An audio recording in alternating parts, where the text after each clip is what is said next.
when I first was diagnosed, I refused to get out of bed. I wouldn't get out of bed at all.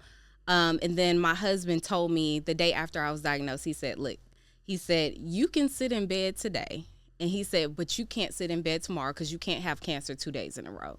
So he said, if you have cancer today, you got to get up and get moving tomorrow because you can't have cancer 2 days in a row. Yeah. And I told myself that constantly and every day. Good idea. Now we buying merch. That's ghetto. Payment miss. Ooh, the ghetto. Say she quit. Ooh, the ghetto. Late on your rent. Rent is ghetto. New event. Ooh, the ghetto. Invoice in. That ain't ghetto. Money spin. Oh, that's ghetto. Hold on. It's kind of ghetto being a CEO.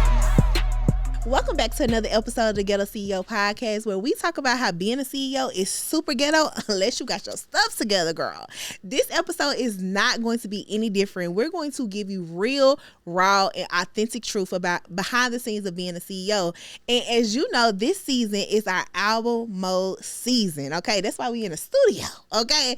But album mode is all about locking in and being dedicated to your dreams, being dedicated to that grind, because it gets hard, but you got to do the same thing that Kanye did when he locked himself in the Mercedes-Benz Stadium. He slept on a cot, he sacrificed, but he locked in to get into album mode, and that's what we're doing. So today we have someone that we're bringing in that we know that's in album mode themselves. They got a story to tell you, but let me tell you about our guest. So today's guest is a powerhouse in heels and a beast in the courtroom. Ashley Walter is the founder of the Walter Law Group right here in Atlanta, Georgia, and my attorney, baby. Known for mixing Southern hospitality with no-nonsense legal advocacy, she represents everyone from influencers to everyday families, and she's built a reputation for being smart, strategic, and unapologetically real. From human rights work in South Africa to death row cases and now business, family, and personal injury law, Ashley has done it all. She's a mentor, a traveler, a wife, a dog mom, and a woman who gets it done. Please welcome Ashley Walter. Thank Hello. you. Oh, that was the intro. Yes. I love it. I'm going to have to take you with me. Yes. Before you go to the courtroom, just let me stop and speak. Your Honor, we have something. We have something. Any openings we do, we have an opening. This the one. Yes, I love it. Well, welcome to the podcast. Thank you. It's about time y'all had me on here.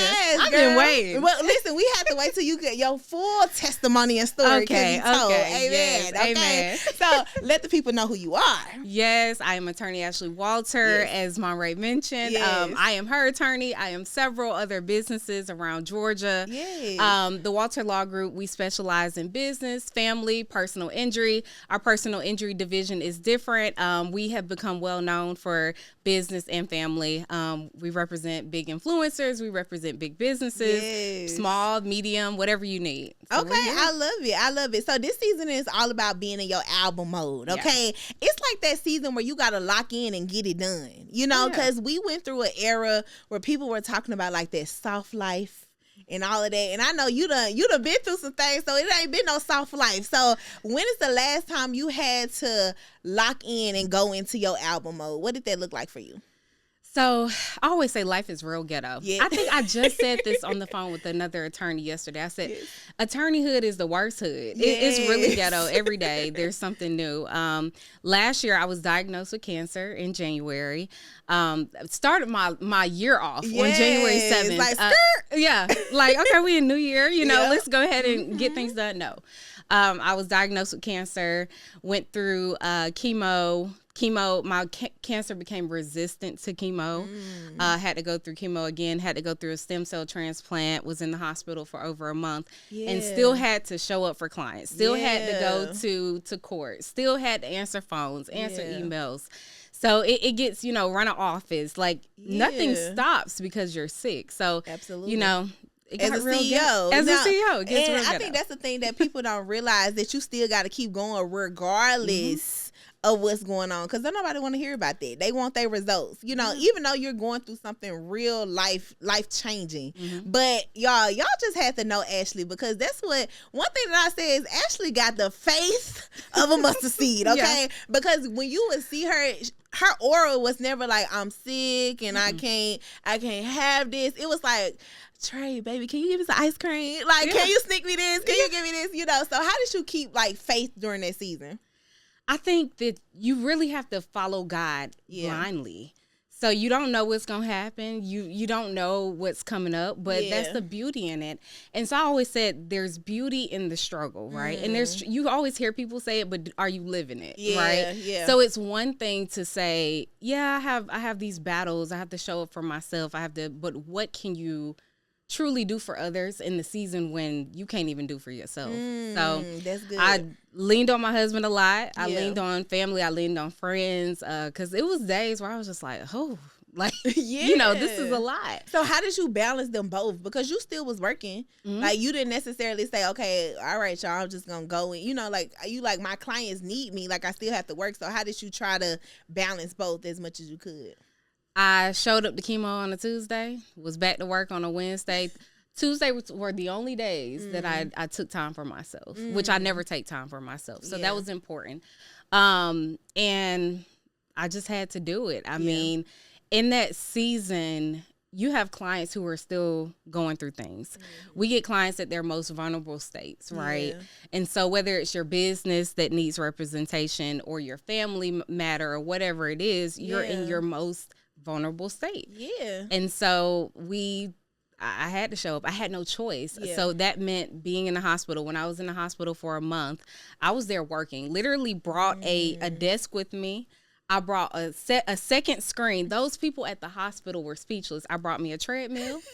I brought myself. I brought my second screen, my laptop, my other laptop, and set up a whole workstation and then a workout station in the corner. Oh my gosh! They would hook me up to my chemo that day, because I would have, in the hospital, I had chemo 4 times a day. Okay. So they would hook me up. My office manager would be like, so-and-so is on the phone. I'm like, okay, give me 5 minutes. They're hooking me up to chemo, you know?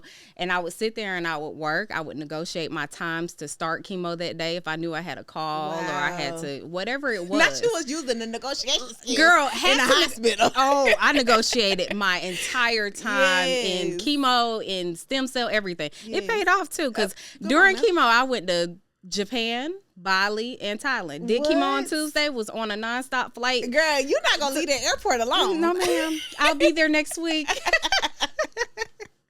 I love that. And I think that it's the resilience, right?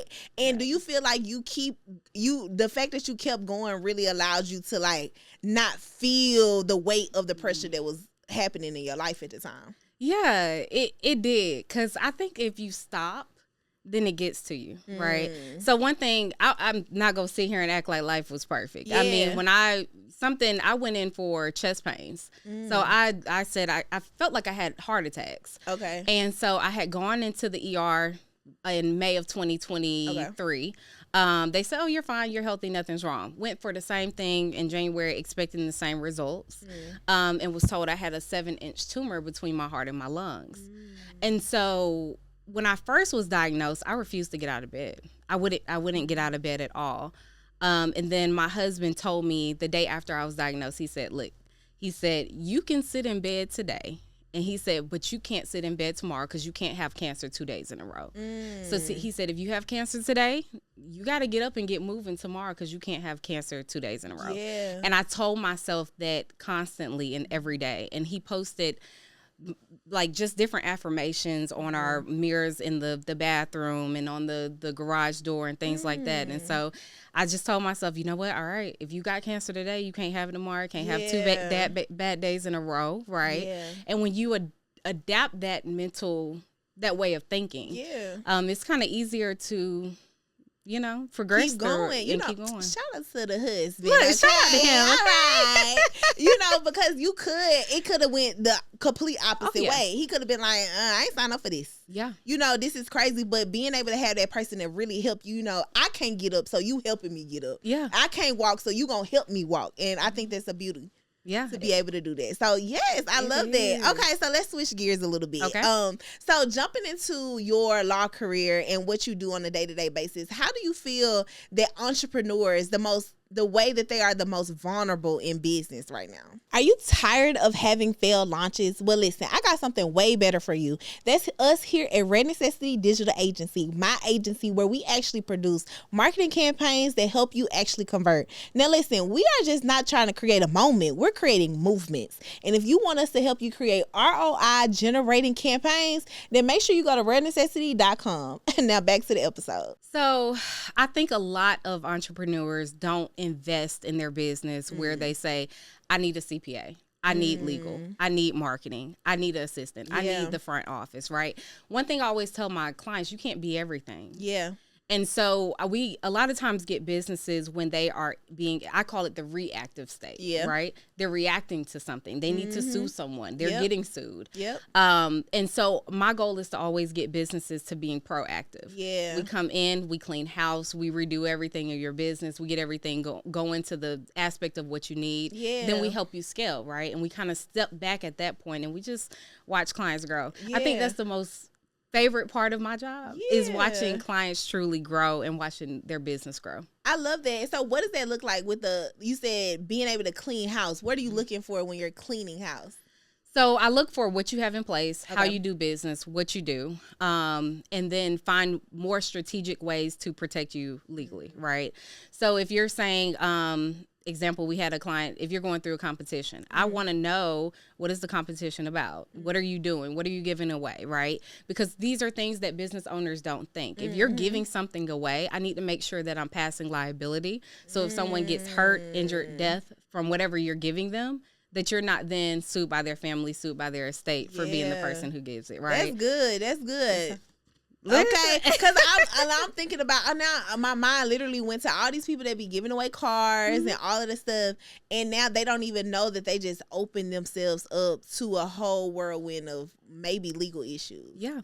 So there's exposure, and so people are always asking. One question people always ask me: LLC or corporation, right? My first question when you ask me that is, what is your business, and then think about the risk. Because that's going to be the way you should, more risk, more exposure. How can you protect yourself? Is that when you want to start doing a holding company with, what structure do you need at that point to protect yourself in the best way? And one thing that I love about that is because it allows you, one, you have to start thinking about your business not as a small business, a baby, right? Like I remember when we started having conversations about okay, it's time to change your structure and you got to do this and you. I just want to do a little marketing. That's all I wanted to do, right? But you have to start thinking about your business because a lot of entrepreneurs get into this just to do the thing. And then they stumble into be like, oh, I'm a whole CEO now. I got a business to run. But you can only grow so far. So when you get, I have some clients right now where they're stuck. I have watched them go from the beginning stages. And I think so many people find their story compelling where they lived in the facility that they ran. And now they're a $4+ million business. I came on when they were getting sued. We got sued. We got sued every single year.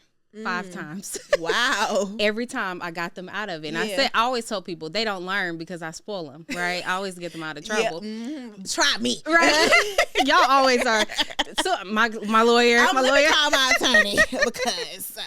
But at the end of the day, you have to, if you're going to stop growing if you don't put things in place to make sure you can scale. And so that's what we're working with them now. We're at 4.5. What can we do to get to 15, 20, 30, 40 million, right? So you got to always put something in place to go to the next level. And I think one thing that I love about, being able to, when you're choosing your attorney, I always say choose an attorney that works with your next level, not your current level, right? So if everybody that's in their book of business is smaller than you, then they have nowhere to know where you need to go. And so I think that that's really helpful that you're like, okay, let me help you get legally structured to get to the next level. And so what are some of the pitfalls that you're seeing your clients do now? What do they need to try to overcome to really get to the next level? Not listening. We're in a season where everybody knows everything, right? Everybody wants to be the smartest person in the room. And you can't grow. You can't learn from that. I can only tell you so many times.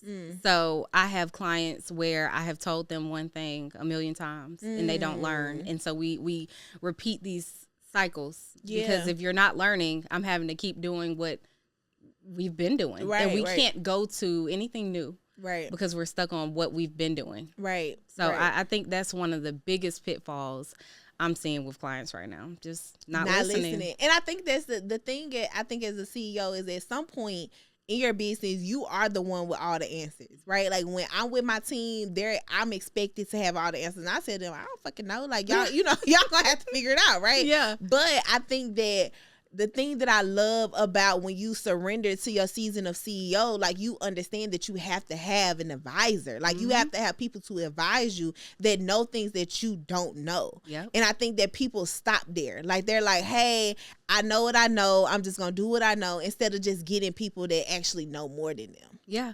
Know more than them, and also delegation. You got to learn how to delegate. You can't be the CEO, the secretary, the assistant, the intake, the whatever it is. You can't be everything for your business. So you got to step aside, get people that know what they're doing, and delegate the tasks. Yeah, I love that. So what do you think, because right now everybody's like, well, I got Chat GPT. They could be my attorney. Clock that T. Right. How do you feel about people using AI to, like, I guess, protect themselves legally? Right. I mean, I would be lying if I said that as attorneys we don't use AI, right? I mean, we do. You may have a question, and it's a lot. I think we live in a techie world where AI can help you, but it can only help you so far. Yeah, right? You don't know the questions to ask. No, my girl Chat don't know everything, but you better believe I might ask her a question or two, right? Yeah. But I think it's more so it's a starting point, but it's not everything you need. Yeah. You can tell Chat to draft up that agreement, but I can guarantee you when you get sued, that judge is going to literally throw out or tell you that it's not anything that nothing applies that you needed it to apply in that time. So, or whatever it may be that you're facing. Yeah. So, that's that's a starting point. I always tell people, like, start somewhere. Okay. Right. And that's why I understand not everybody can just come on and get an attorney. Right. Not everybody can have me or anyone else on retainer. Yeah. But you got to have a starting point. Yeah. But then also bounce your ideas, do a consultation, call the office. I always tell people I give too much in a consultation, right? Like you can probably really walk out of there and do what you need to do. Yeah. But I mean, start somewhere. Let Chat tell you, but build on it. You need somebody with some experience. Chat don't got no experience in the courtrooms. I done seen Check that. I done seen it happen. Chat done gave a lot of wrong cases. Okay, yes. Chat will have you looking real crazy in some unfamiliar places. So I love it. She don't know everything. She don't know everything. So like, to really, if you were in a season where you're like, I'm ready to scale my business, I need to hire an attorney, but what are the 3 things that I should be asking or looking for, or I should have them dive into? Now, most CEOs say they struggle with marketing, but the thing that I've realized is that you just not doing enough. You don't need to learn anything else. You need more tools to help you execute. And that is why I created these custom Chat GPTs where it allows you to actually do the things, right? Write the sales page, write the content plan, write the emails, send them out. These Chat GPTs are going to allow you to execute at a faster pace. But listen, I got several bundles where you could be able to get these custom Chat GPTs starting at $27. But I need you to head over to marketingbymonray.com so that you could be able to grab these products. Now, let's get back to this episode. Right. So I would always start with, have you or do you have experience with large businesses and mid-sized businesses? Because if you're just coming in, you may be a small business, or maybe you're a mid-sized and a large business but just have never had an attorney. So do they have experience working with those types of businesses? Do you have experience with my specific type of business? And ask them always, what would you recommend that I initially put in place for my business? So when we get on a business client, one of the first things we always do is we do an hour meeting with our business clients, and we go through everything.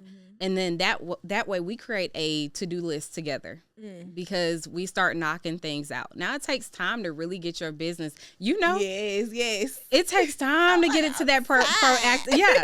And it's always evolving. Yeah. But because it changes. I think about like where we first started is not where we are now, and probably not where we're going to be in 5 to 10 years from now. So it's always evolving. It's always evolving. I will sometimes be writing a agreement and look back at another clients that I've done done and say, oh, this all needs to be changed. And then I just edit it and send it over to them. This is your new agreement. Start using it moving forward. Yeah. Things are always changing, always evolving, you know? Yeah. And then make sure your attorney is a good fit for you.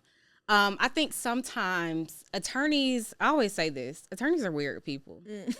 I don't really think they are the weirdest people, you know, and I guess I am too. Like maybe people are like, you know. Ashley. Right. But I try to stay relatable. Yeah. And I try to stay intact with emotions and still have compassion and understanding. And I think that's a lot of what attorneys lack. Yeah. They become so black and white that can they really be a good fit for you? So do your research, look into their Google reviews, talk to people, and see, are they a good person for you? Because your knowledge shows up in the courtroom, but most of the time you're not in the courtroom, right? Most of the time you're interacting with that attorney in email or text or phone. Are they accessible? Yeah. There's so many times we get people that are like, I can't reach my attorney.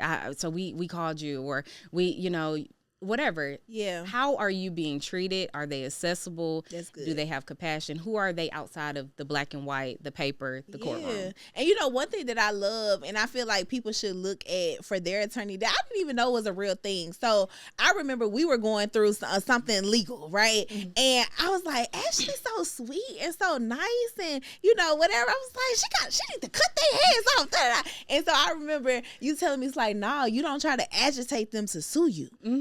You gotta be nice, but then when you get in the courtroom, oh, you real nasty. That's when you get it, right? And I was like, bro, that is so smart, because anytime we've ever encountered another attorney, the first thing I'm like, who are they talking to? Like, and now I want to sue you. Yeah. Now I'm like, find something that we could just you know, and I just realized that is a something that people should really look for.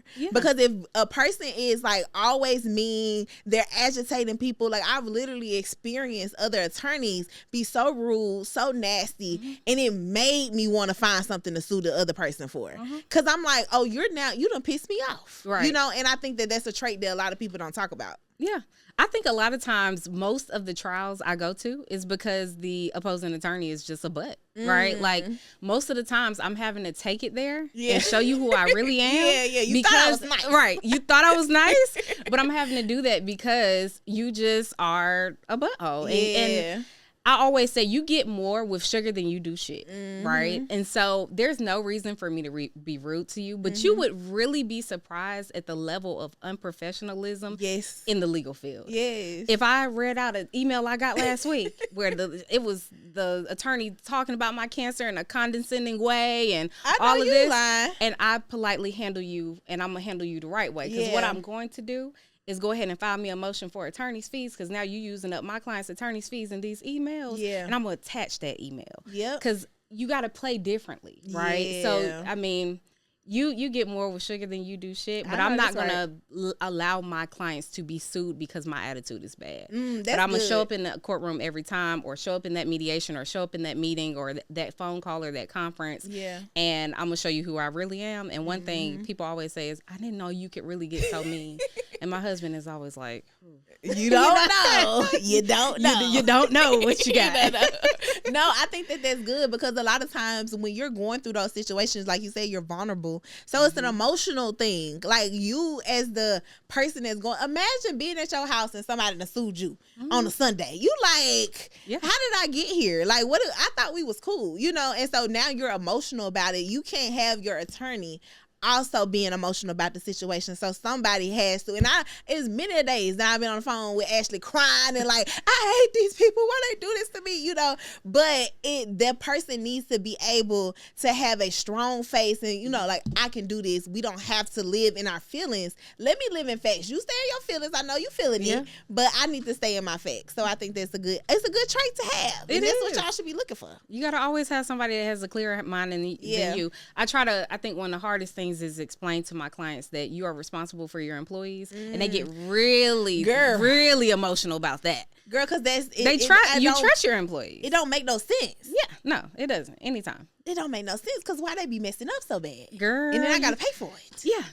Yeah, pay for it, stealing everything. And it gets bad, right? Yeah. And these are the people you trust the most. Yeah. But I think those are the most emotional situations for us to navigate together. Yeah. And I have to often explain to clients, you are responsible for, unfortunately, for the actions the of people that you hire. Yeah. And I think it's the emotional part is because, I mean, what you gonna do? You can't sue them. They probably ain't got nothing to take. No.